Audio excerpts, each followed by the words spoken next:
ikusten dugu, txupinazoa bota duzue, ze plan dago orain umentzat? Ume jolasak, antxalde guztin zehar, da bukatutakan txokolata zango be. Ikusten dugu guain globoak lehertzen ari direla, ze joku gehiago daude?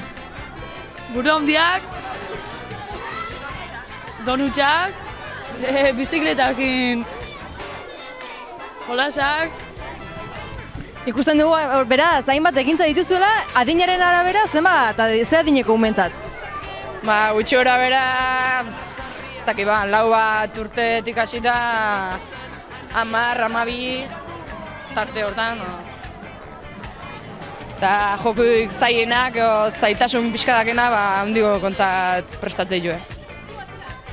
Globok eta hola, adinez txiki dian antzat ikustu zuen bezala, eta bizikletan, zarragok. Eguraldia horrela zaiketa aguantatuko heldu?